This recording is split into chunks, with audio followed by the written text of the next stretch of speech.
এবার অন্তর্বর্তী সরকারের আইন উপদেষ্টা আসিফ নজরুলের কার্যালয় ঘেরাওয়ের সিদ্ধান্ত নিয়েছেন। কেন, কি কারণে তাদের এই ঘেরাও কর্মসূচি, বিস্তারিত থাকছে রিপোর্টে।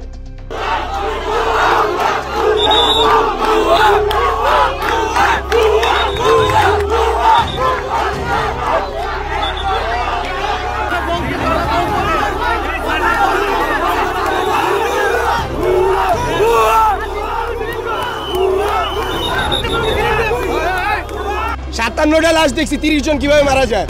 আমি একটা ফাউন্ডেশনের, আমার প্রত্যেকটা হসপিটালে আমার লোক আছে। এই যে এতগুলো প্রাণ গেছে, এগুলো দায়ভার কে নেবে?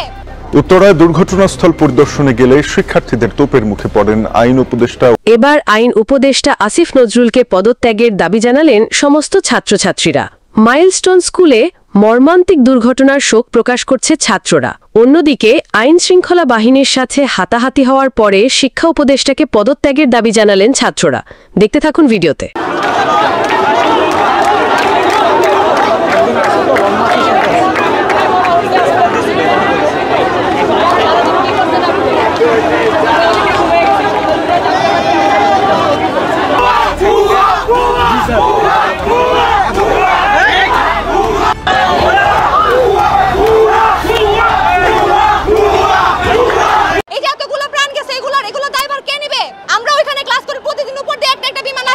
কোচিং শেষ করে আমরা জানার পাশে দাঁড়িয়েছি, তখনই হচ্ছে প্লেনটা ক্র্যাশ করছে, সমানভাবে ক্র্যাশ করছে। এই জন্য প্রায় সব যার যে স্টুডেন্ট ছিল সবাই মারা গেছে। উপরে ছাদের যে দুজন ছেলে ছিল উপরে হ্যাঁ করে তাকিয়ে ছিল, ওদের উপরে পড়ছে, ওরা উল্টায় গেছে।